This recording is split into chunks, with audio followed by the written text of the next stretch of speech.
Look at you, early adopter. Welcome back to the show today and welcome. If this is your first time, welcome to the Uncommon Market Disruptor podcast, where we bring you real people that have been in the weeds, sharing their real lessons from their tears, their frustrations, and everything in between. I'm excited you made it here. And if it's your first time, if you happen to get value, please share and subscribe. I do have a strong feeling that this podcast can change lives, but it takes to make it more. So if this helps you at the end, make sure to subscribe and share it with someone that you know could use this. I created this show because I was tired of book advice. I was tired of everyone was sharing knowledge from books, from YouTube videos, and I wanted to create a place where you could learn from real human beings that have been in the weeds. They have done this work, they've been burnt, they've been roasted, and now they're gifting you this from all of the hard work. I really hope it serves you, and let's get into it. My guest today is a very, very good friend of mine. I think you guys will love her. She is like the most amazing human being you will meet on this planet.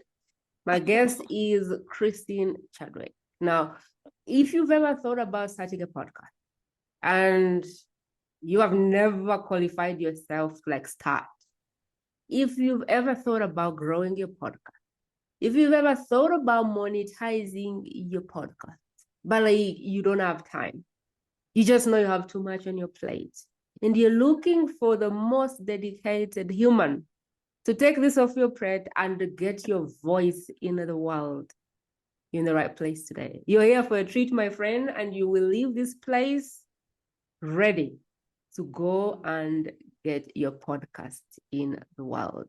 I'm excited to have Christine today because I have learned a lot by watching her, by watching what she does, and by watching everything she knows about podcasting. And so if there's anything I know about podcasting, it is something I have slowly copied and seen her do. Christine, thanks for coming here today, and welcome to the Uncommon Market Disruptor podcast.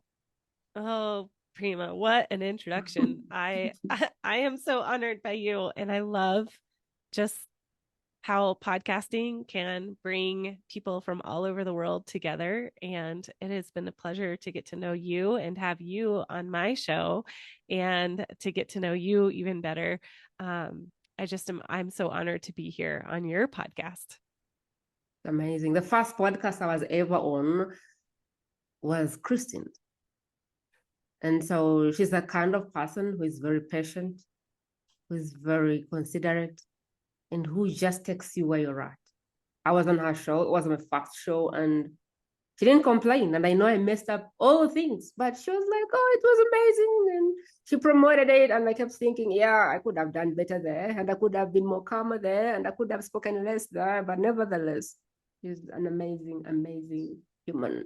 Christine, tell us like how you started with all this. Like, how did you get into the podcasting and coaching industry?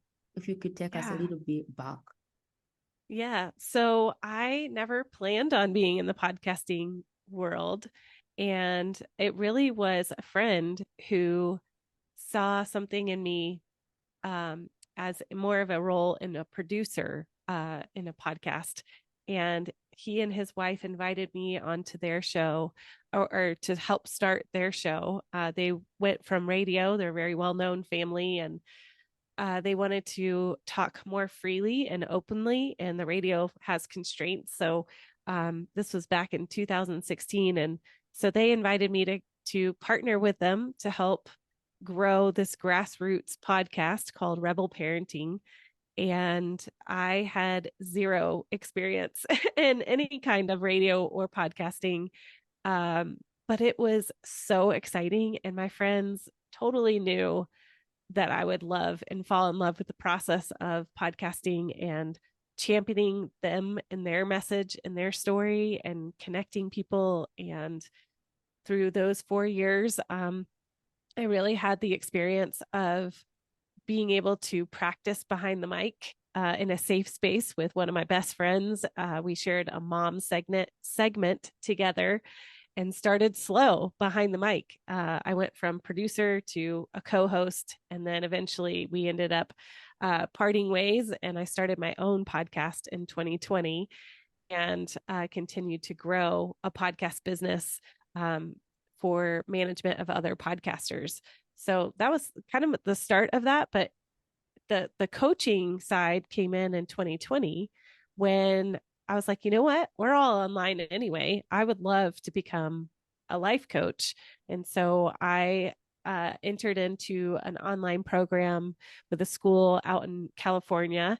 And for about a year and a half, I invested in learning how to be a coach and really understanding what the difference was between a coach, a counselor, a mentor, and practiced over and over and hours with other people of learning how to ask great questions and to really pull out the heart of people.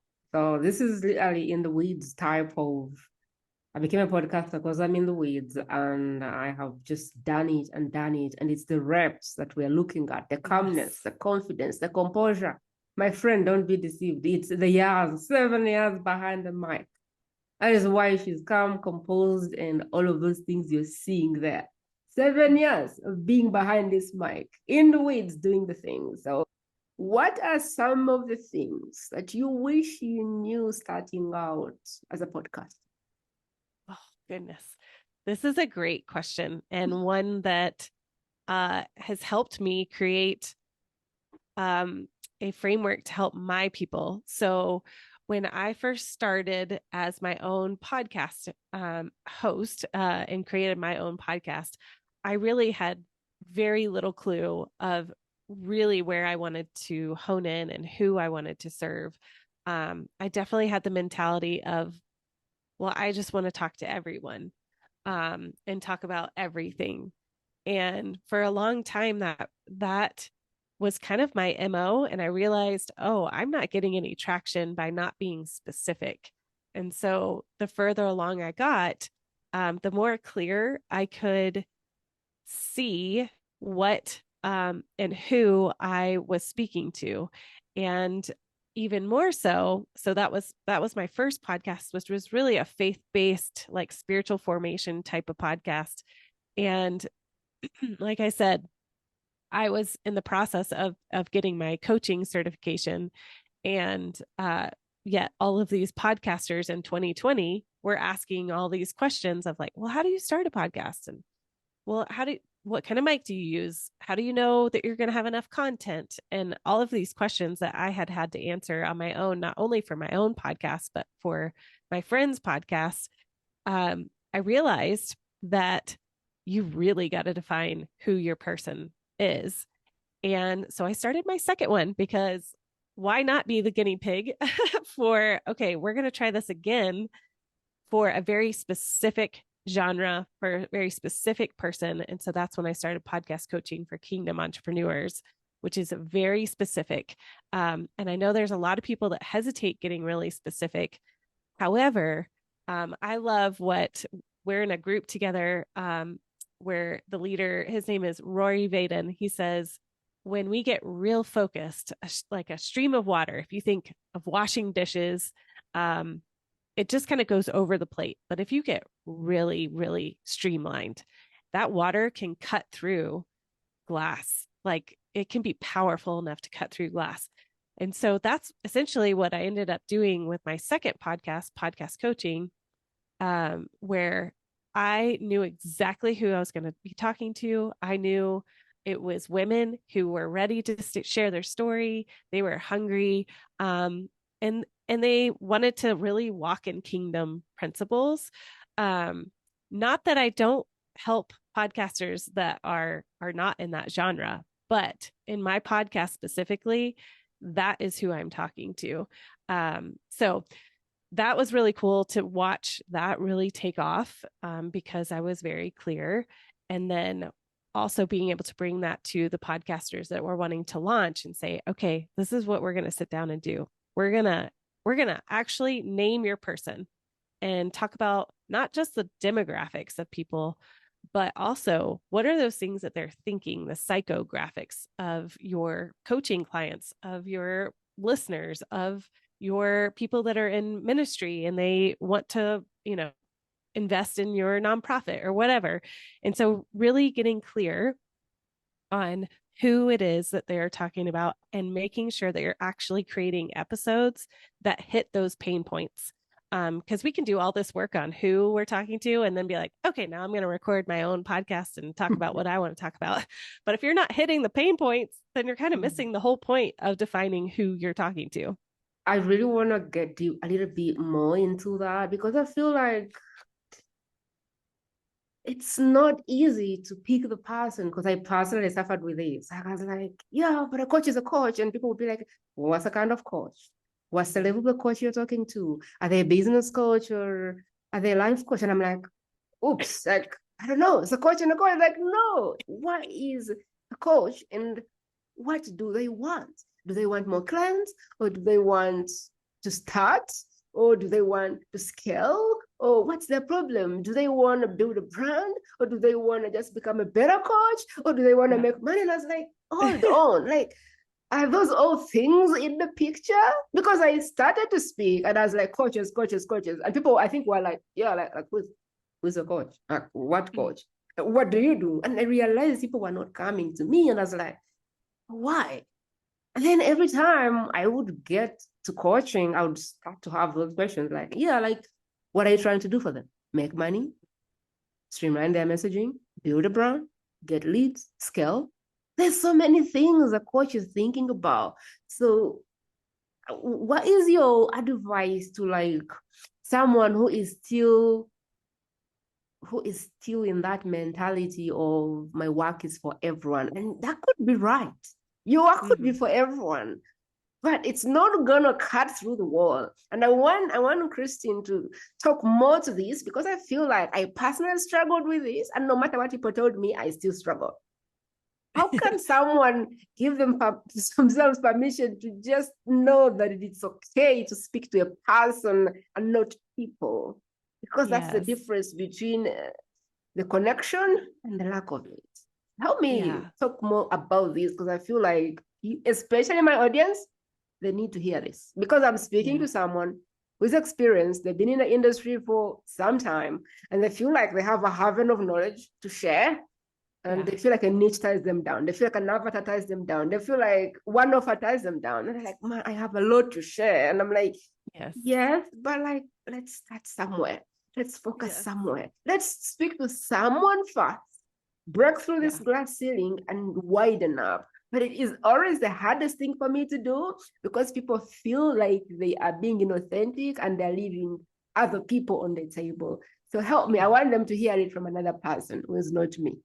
Well, I'm gonna say the exact same thing is we really do have to focus on that one person. And for me, the example that I can think of, there's a couple of examples. One is when you think of like how Jesus connected to people. He did connect to masses, but there were life-changing moments where he connected. He saw people like I have a 3 acronym: be seen, be heard, be known. And Jesus did that every time that he interacted with masses or with the few or the one. And so we have to start with the one in front of us. So they are calling out into the world for help from you. And they're waiting for you to connect with them, to be seen, to be heard, to be known. And so that's my main example. I just had a client that launched a couple of weeks ago who is in the same boat. She is a very wise coach. I mean, she's in her mid 50s. She's lived life. I mean, she's got an incredible story that I cannot wait for her story to touch the masses. But right now, as she is starting this podcast specifically for someone, it is hard. It's hard to go and like narrow down to, okay, we're just talking to Christ-driven women who are entrepreneurs. And she's so anxious to take off and talk about all the things. But right now, we got to get those reps in with the people that she's called to serve right now. And in time, it's trusting the process of of we've got to start with one, and then it multiplies, and then it multiplies, and then it multiplies.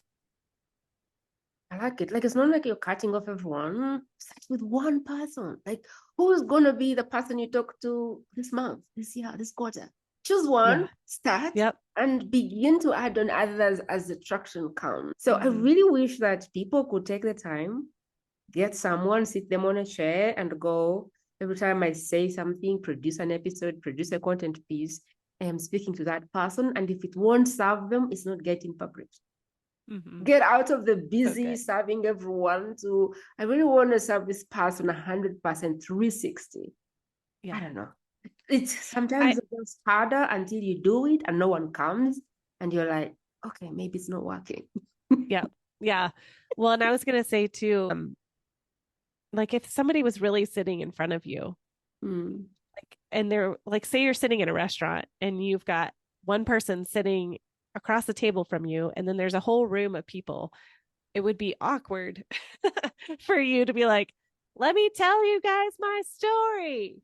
So the other day, like you're avoiding looking at the one person that's right in front of you who is waiting for your story or some sort of solution or transformation that they're hoping for, but yet you're trying to speak to the whole restaurant. Mm. And, and so, and that's just not how, as like a business principle, that's where we have to start. And like you said, it's the sometimes you got to put the the reps in to be like, oh, yep, you're right. True, It's true. not working. Yeah. I think the thing that made me understand this principle the most is when I had a coach saying, think about how people consume content. I get my phone and I'm just watching as me. I'm listening to you right now in the podcast as me.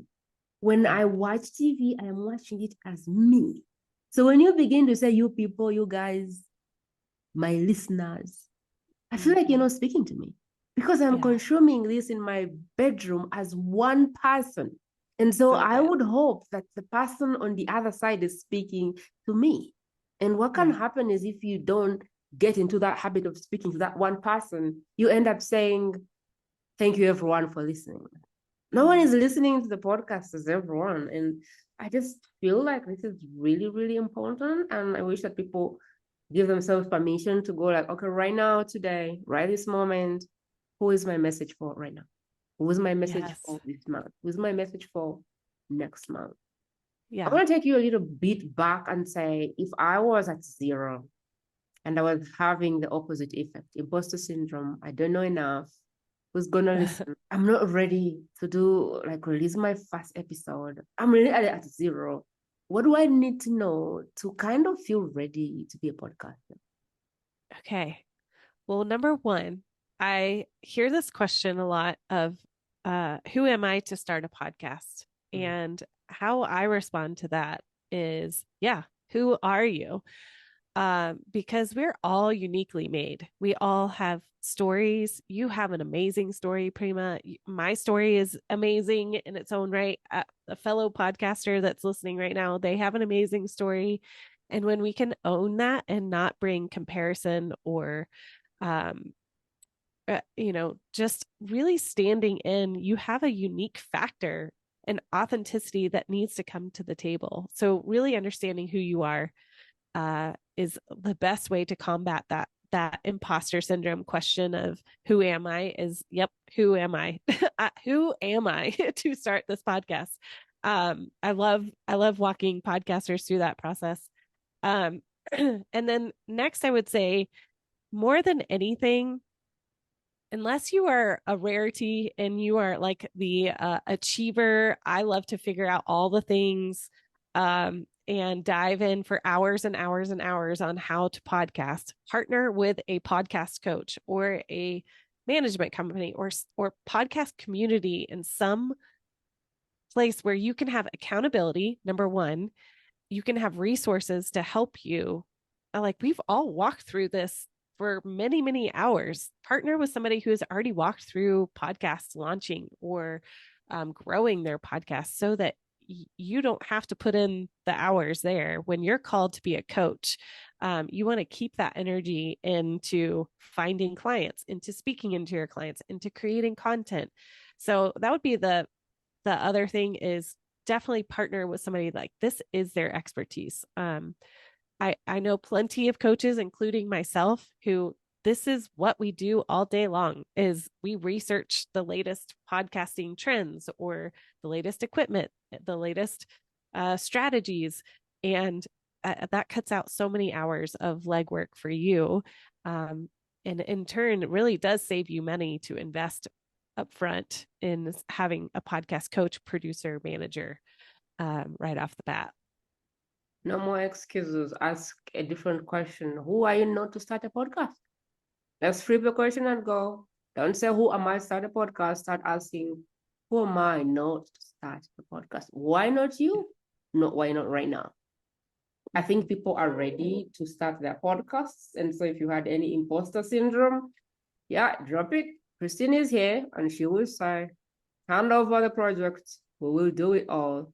You can stay in your genius. You can stay doing what you do best. And you can hand over this stuff to us because we live and breathe this work. This is what we do.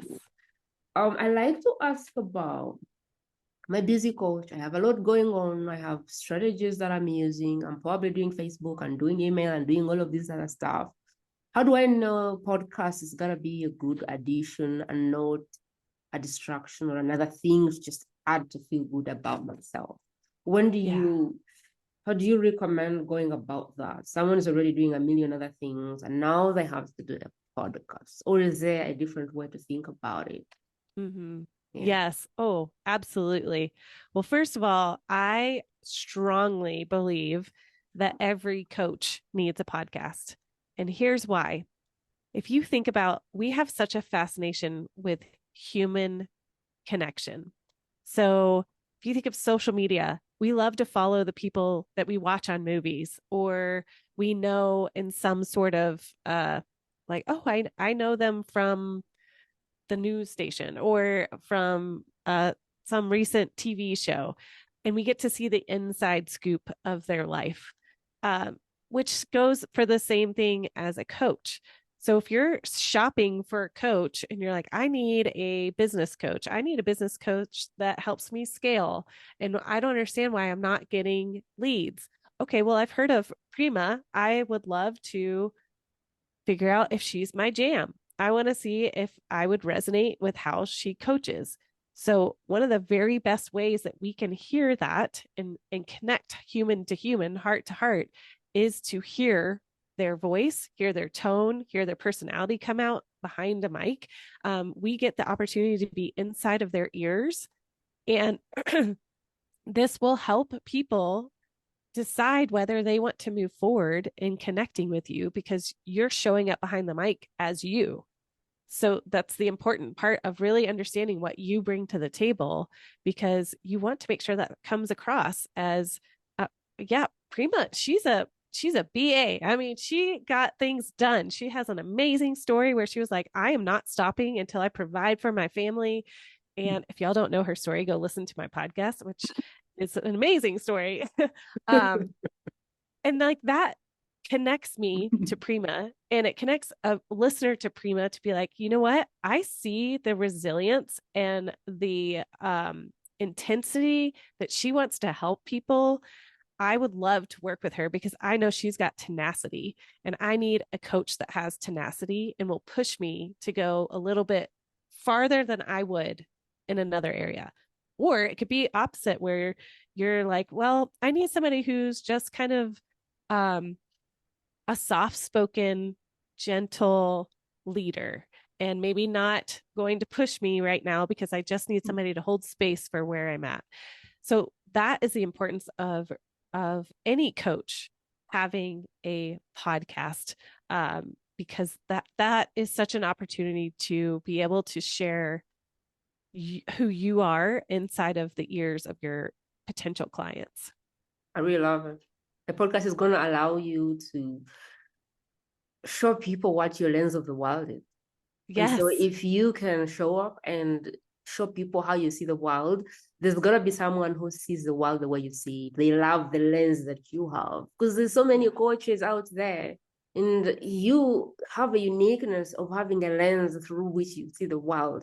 And that is why people hire you, because the lens is relatable to them. And so for someone who's looking for a soft-spoken and gentle coach, Christine is their coach, not Prima. Prima is like, let's go, let's get this stuff done. Move, move, move. But maybe you don't want move, move, move, let's go. Maybe you want the peace, the gentility, all of those things, which Christine can give you and I can't. And there's nothing wrong with that. It's just, I also don't want to work with you if you can't go through how I do it. And so there is people that hear me speak and they're like straightforward to the point, cut to the chase. Yes, this is my coach. There is no middle line.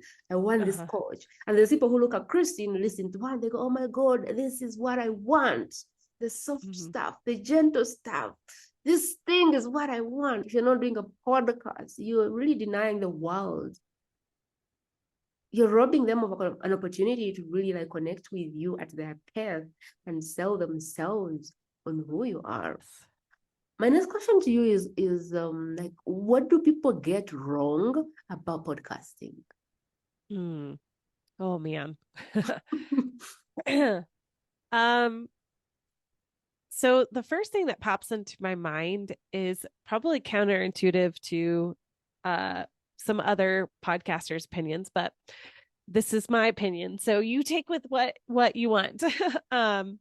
Is I don't think that doing all interviews is actually beneficial. I think that people come to you to do to listen to you, like we just talked about. They are very interested in hearing your perspective, your lens, your thoughts on whatever it is that you're talking about. It could be marriage coaching, business coaching, fitness coaching. They want to hear what your thoughts and your research is on that. Not that guests aren't amazing to have. I just think that there's a lot of people that make the mistake of that's all they do is interviews, and they miss out on that opportunity to connect with their people on a very personal level, without having another's opinion come in or a conversation like this. But I think that there's so much beauty in sharing you fully. And the interviews are an amazing opportunity to have a beautiful conversation and hear that conversation between two people. And there can absolutely be a beautiful collaboration that can happen into that. But when we lean all the way onto interviews, we miss out on that one opportunity to where it's a personal one-on-one conversation with you and your listener. I love it. I love it. Like really, I don't know, unless you are like a collaborator and all you do is interview people, I just feel like as a coach, like it's just your best chance to coach people and have them by you. And unless really it's your model and you just want to interview people like Lewis House, I think that as a coach, this is your platform to show people what you can do to provide people results in advance. And so I don't know. I just love the answer. What's the hardest part of, and you can answer it in whatever way you want, because Christine is not just a podcaster, she's also a coach. And that is why she's here, because she's also a coach, just like you, only she's a coach for podcasters. And so the question I want to ask her right now is, what's the hardest part of you being a coach or podcaster? And you can answer it however you want, whichever one you want to answer. Well, knowing with my training as a coach, knowing the coach hat is very different than a consultant hat and a very different hat than a mentor hat. I would say that's probably the hardest part, is knowing when to put on my full-on coaching hat with podcasters, versus, okay, here's my advice on what I think you should do or a strategy. And it gets funny because it's like the therapist going to a therapist that you're like, I know what you're doing. I see what you're doing here. So I think that that's probably the trickiest part for me, is to know what role to step into and when is my consultant hat needed more than just me being a coach and asking them questions over and over again, versus me saying, okay, well, this is what I have learned over the years that might be beneficial for you. You bring a very good point of discussion, because I started coaching from the School of Hard Knocks. So I don't know what a consultant is supposed to do, what a coach is supposed to do, what a mentor is supposed to do. I just know that I've worked with people and there is stuff that works, and whoever I need to become to solve that problem, I'm becoming that person. So if somebody is on the outside listening to you going, by the way, am I a coach? Am I a mentor? Am I a consultant? Because that can get really confusing. And I personally never look at myself like that.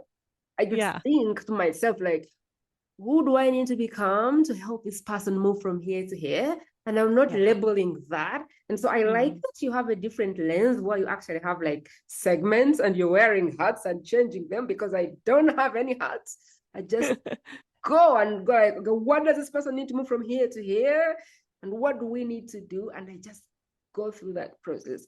So I want you to enlighten someone, because I know that once, like when you're starting out, it can be confusing, because you can either sit and go, am I a mentor? Oh my God, am I a coach? Oh my God, am I a consultant? And you can either freeze in that moment. And if you're a perfectionist, you can take a month there trying to decide.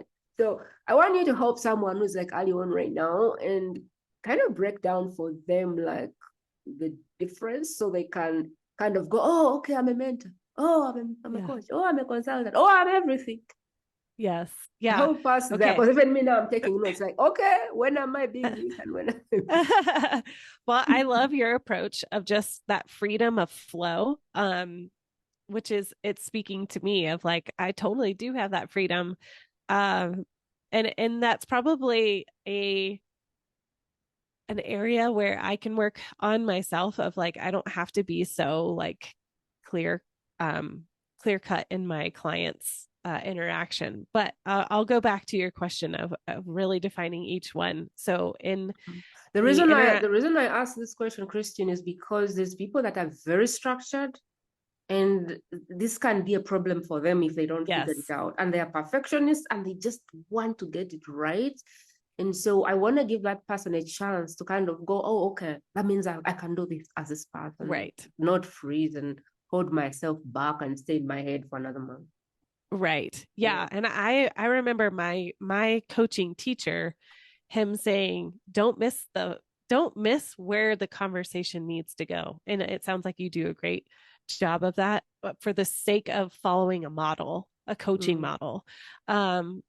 So to define those and how I learned it is a coach is someone who, it does not say this is what you need to do. They are very question driven. It's very client centered. It is more pulling out from the client that they actually know the answer, and you're just there to pull it out of them through a process. And those of you that are trained by like ICF, the International Coaching Federation, you'll know what I'm talking about when I say like the coaching funnel. Like you're very familiar with the coaching funnel, and you stick to that model to where it's not that I'm the expert, it's actually the client is the expert. It's just getting them to see the answer for themselves, with no agenda. So that's another interesting aspect of a defined by the ICF. Excuse me, because of my cold. The second one is mentor. And mentor is more of you come alongside and you listen, but you also share your experience with them, more like a friend, or think of it like as a maybe you have a business mentor that has already built a coaching business that you go out to lunch with and you just conversate back and forth and ask them questions. And the expertise really does lie more in the mentor, but it's more of a back and forth conversation.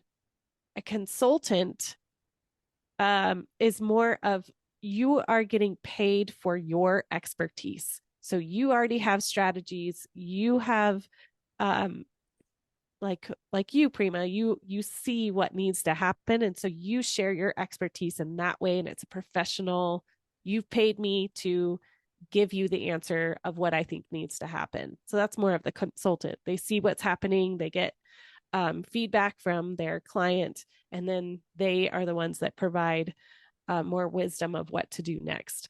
And then the last one is more of the counselor that gets thrown in there, is like, what's the difference between a counselor and a coach? And this is a common question. And I think if you're going off of ICF rules, quote unquote, and I'm sure there's somebody out there that knows this better than I have. I have not looked at that sheet since like 2 years ago. So forgive me if I have anything off. But this the is the counselor, imperfect podcast. Okay. Whatever we say is subject to us. It's our world, it's our experiences. We are not exposing, we are not imposing it on you. We're just saying this is what has worked for us. If it works for you, amazing. If it doesn't work, please don't take us to the fence. Okay. That's right. That's right. Yes. So a counselor is more, they are trained in how to deal with past and how to move forward. So they have training on, okay, we have some trauma, we have whatever it is that has kept you from moving forward in a more clinical based process. They are very well trained. They have gone to school for that specific job of how do I get the past and move forward. Then the coach is very now present forward. So very forward thinking, whereas counselor is definitely, let's work on your past together in a process that is very well trained. So those are the distinctions and different hats that I'm referring to when I say that, of moving between a coach and a consultant or a mentor, and knowing, I love what you said, Prima, of knowing when to kind of go flow in and out of either of those. So for me, what happened to me is some people required me to be a coach, so I became a coach. Some people required me to be a mentor, I just became that. Some people required me to be a consultant, I just became that. Some people, I don't think I'm a counselor. I don't do past stuff and healing and trauma. Yeah. So I don't think I have tried the counselor stuff, but I honestly think that it's my next level, because sometimes I help people and they just hit a ceiling because of stuff that is in their head, because they're locked up, because they have trauma that is in. I think to really do a good job helping people, I don't know, Christine is the one who is in the spotlight here, but I feel like these hearts can be on your head like at different times. And so I feel like wearing one and dropping the rest is not serving you. But let's hear from her. Like, do you think it's better to have all the hearts? Do you think it's better to pick one heart? What do you think is better?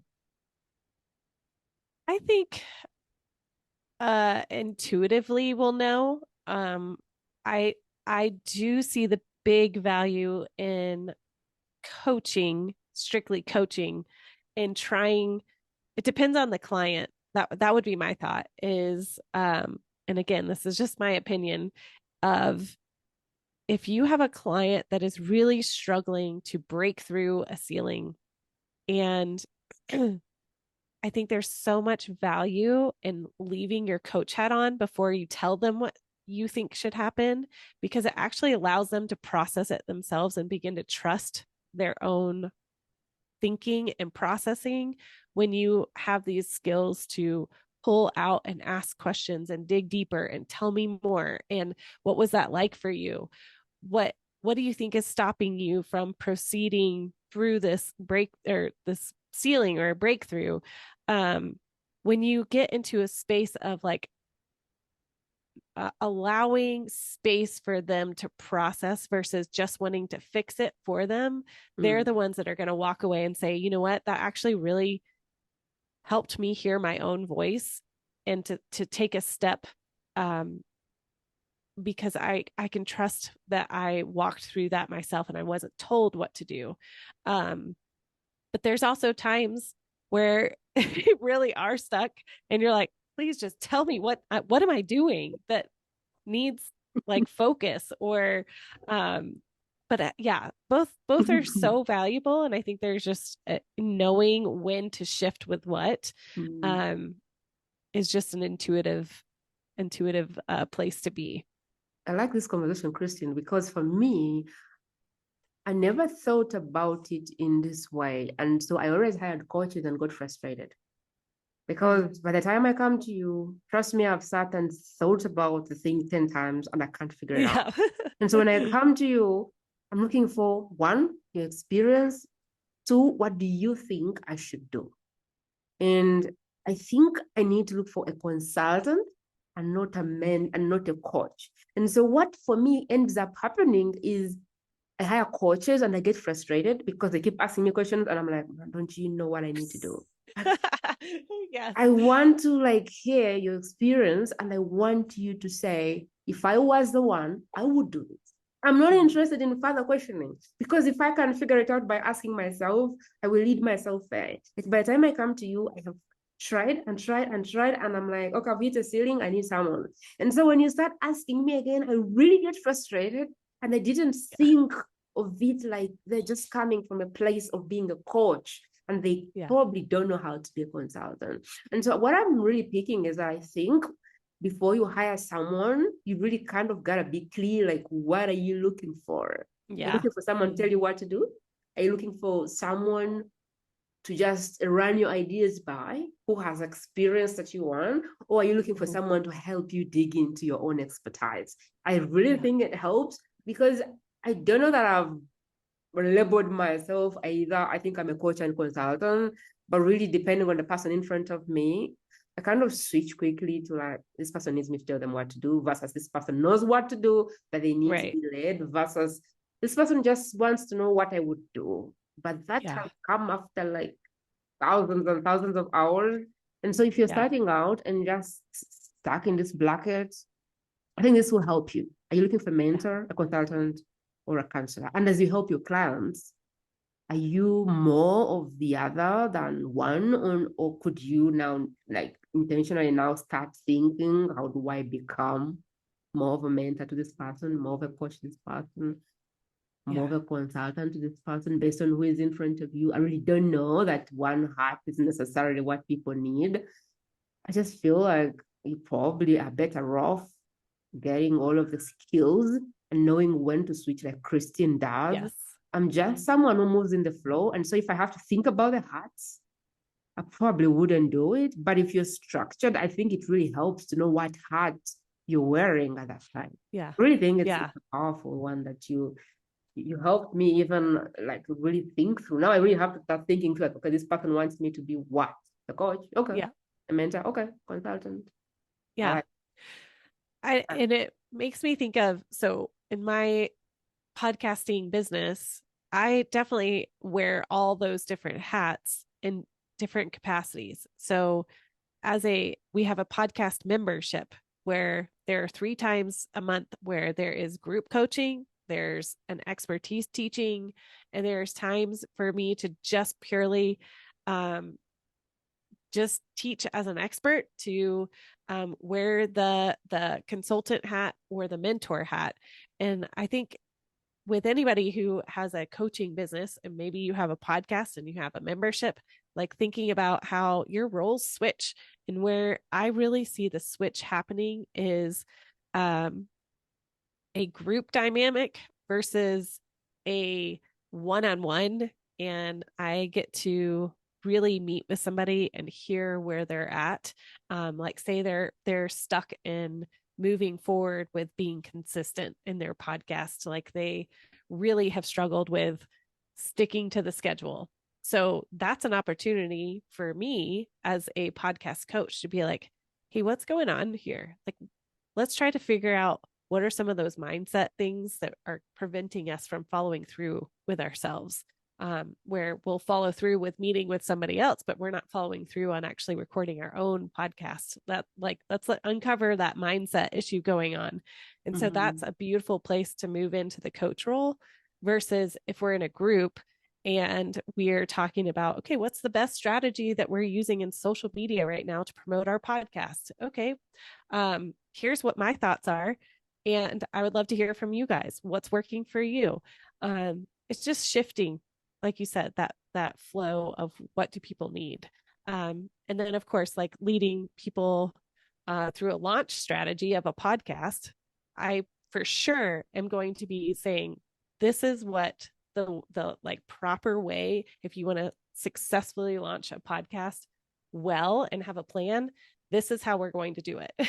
Like there's no like, what do you think about that? Does that work for you? um, so yeah, there's definitely like avenues of how that plays out specifically in my business that I wanted to share that example. I like it because I think it's important for people to like be thinking like that. Because if Yeah. you just find yourself doing stuff and some people resist it, now you know why. Because some people will resist when you tell them what to do. And personally, I will not be happy when you just keep asking me questions. I feel like you don't know what you're doing when you do that. Like that's how I feel. That's When good people to say, know. so what do you think? And why is that? And I'd be like, just tell me what you think. Like Tell me. I get angry. I'm like, man, you're wasting my time. You know, someone said, I used to send an email to my coach and I would get back a response after 5 days. And it would be like, why do you think so? And I'm like, really? 5 days later, this is what I'm getting. Now I have to wait another 5 days for you to ask me another question. I used to feel so frustrated. Oh, I bet. That is because I didn't really understand that his heart was one and it was for coaching, and he wasn't maybe aware or able to switch to the other hearts. And he just needed someone who needed guidance through their process. It's really, really good. powerful. Kristen, what do you feel is the one question that you get a lot that I should have asked you that I haven't? Ooh. Well, one question that I get a lot is how do I grow my podcast? I mean, other than how do I start podcasts, which I feel like we talked a little bit about that already. So the other question is how do I grow a podcast? And by far more than anything is we share the things that we love. So if you think about the last TV show or movie that you loved, you shared it with a friend because it was good. It was like entertaining, educating. It was funny. It could have been sad. It could have been emotional, tugged at your heartstrings. So if you think about that in this media platform of podcasting, how are you doing that inside of your show? So, like in here, I feel like we have given education, we have given entertainment, we have laughed at each other's like funny coaching experiences. So if you really hone in on your craft of podcasting, it is a beautiful art of just sitting down and creating well thought out episodes. Creating stories that come into your episodes is huge because, like I said, people connect to heart to stories. We, for as long as humans have been in existence, we understand human interaction and stories. Like that's what we connect to. So bringing those components into your podcast is going to help your podcast grow organically, just from the basis of it being great material. And then the second thing too is, this is more of a tangible takeaway, is to create a keyword list. And so what I mean by that is when somebody goes to find your podcast or they're looking for a podcast like yours, what are those keywords that they're opening up their Apple Podcast or their Spotify or Overcast and they're saying, okay, I need a podcast launch coach. So, okay, I need to make sure that those three keywords, or let's give another example. Say you're a fitness coach that specializes with women in their 50s. So they're probably going to open up their Apple Podcast app and they're going to say menopause fitness or over 50 women's fitness. So those are some keywords. Also, you can go, this is like part of my training that I'm giving away here. Also, you can go into the top of that category. So whatever your category is, so say it's the fitness one, who are those top fitness podcasts right now? And what are those titles?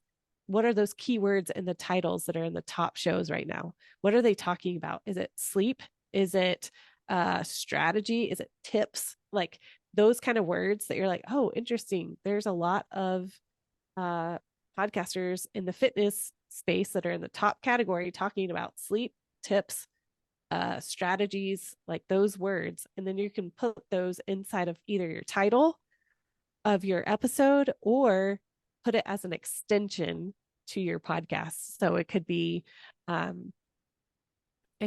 menopause fitness dash women over 40 tips on sleep, weights, food, like the top keywords that are showing up in those categories. So that is like one of the best ways to organically grow your show. I would recommend that over any other way to grow your show. And of course guesting on other shows as well. But those top two, those are definitely the number I like twos it. that Like, I talk about. yeah, Yeah. I like it. Like keywords are huge. And it's funny because there's stuff that is working, yet we want to kind of reinvent the wheel. Mm. Like there's people who are already hitting the number one list, the top list, and they're in your industry. Why reinvent the wheel? Yep. One of the Yep. things I do is when I'm planning my episodes, I go to the top dogs and I go, all right, what are they talking about? Okay, That's awesome. I'll go talk about that in my voice. Because I mean, if the top guy in my industry is speaking about this thing, okay, cool. I'm going to get that thing and speak about it as me in my lens, Yep. how I think about it. Yes. And it works. Yeah. You guys, like, what is already working and how can we pass it in your lens? It doesn't have to be more difficult than that. Don't reinvent the wheel. See what's already working, get it, and pass it and run it through your lens. Because it's not Yes. like people are looking for new topics. People are looking to learn about the same stuff, but in your lens and how you see Yes. the world.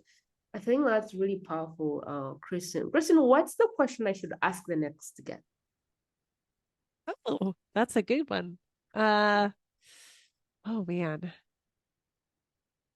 I always love the conversation of what's working for coaches right now. Like what's Mm. their Yes. go-to? What's working? That's a question I wanted to ask you, and then I forgot. I wanted to ask you what's working for podcasters right now. Oh, Yeah. yeah. I think what I already said, the keywords, the Mm. honing in on your craft. I think it's a season of we've done a lot of planting the seeds of podcasting. Like anyone and everyone can podcast, and the people that are Mm. going to rise to the top are the ones that are honing in their skills of Mm. speaking, of connecting with people, of asking great interview questions like you, Prima. Okay, good. Guys, hone in, be specific, and listen to Kristen. She's the podcast expert. Everything I Oh. know, I learned from Christine about podcasting. And she doesn't even know that I stalk her, that I learn everything she does. She has no idea. But I do that. I do that. Oh. Christian, the other question I want to ask you is if today was the last day on your planet and we couldn't access your materials, your community for podcasters wasn't there, your materials weren't there, and you had like a minute to tell the next podcasting generation what you believe is true about podcasting. If you do this, you'll be successful. What would you say? Oh, I would say know who God is, know who you are, and trust that He's given you a message to deliver and to be bold. Don't hide. Really shine who you are. I really genuinely think we're all called to be lights and to shine in the unique way that we are gifted in. If people are going, oh my God, she's amazing. I want to dive in what she does. I want to connect with her. I want to be in her community and all of those nice things. Tell us how should they move forward in finding you and diving into your work.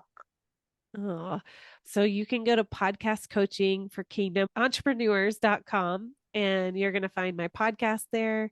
You can sign up for a free pre-launch podcasting course where it's 3 videos where I just walk you through your why, your who, and what equipment do you need to start a podcast. And that's all on that website. And then of course I always love connecting one-on-one with people through social media. So you can find me at Kristen Fields Chadwick. You will not meet people as great, as graceful, as patient, as kind and humble as Christine, yet very knowledgeable and experts at what they do. And so if you're looking for a person who is overall awesome, overall amazing at what they do, Christine is the type of person that I can put my hand for you right now. Go connect with her and do all of the amazing stuff. Start your podcast today. Why not? Why not you? Why not right now having that podcast and rolling out your voice? Christine has these 3 things that she stands for. Be seen, be heard, be known. It's your birthright to have those things. I believe it is, and she's here for you. She's here to hold your hand. She's here to be on your team and take your story, your message to the world. So connect with Christine today and get your voice out there. Christine, do you have any last word? Someone who's listening in? It's a coach. Wow. They have an expertise. They've been around, they're bonding their skill. And the reason they're here is because they want to have that edge when they position themselves. They want to stand out. They don't want to chase because they know what they have to offer. And so the reason they follow me is because I help them position what they do and articulate it so well that they cannot be mistaken for another person. I help them stand out of the crowd. That is why they're here. Do you have anything that you can end with to help this person move forward with their goal of why they're coming here? Oh, well, you guys, I'm going to point everybody back to Prima. If you want to move your, if you want to move your business to the next level, I feel like there's no one more powerful than you to come alongside them and to encourage them to break through that ceiling. And I just thank you for just having me here and to allow me to speak to a person that is sitting across listening to this in their ears. I am very honored, and you made me tear up in that ending there. So thank you so much. You're very welcome. Thank you, early adopter, for hanging out with us today. We hope that anything we said was helpful to you. The goal of this podcast is not that you feel entertained. It's not that you like it. The goal of this podcast is you take what we give you and you put it to work. I want you to really take what I give you here and put it to work, because this is someone's sweat, someone's tears, someone's frustration. This is stuff that people have done. They have made mistakes and they have learned that you're learning from them. Always promise me that you're going to take one thing and put it to you. Please subscribe and share, because I strongly believe you and I can change lives. I appreciate you. Thank you for hanging out, and I'll see you in the next episode.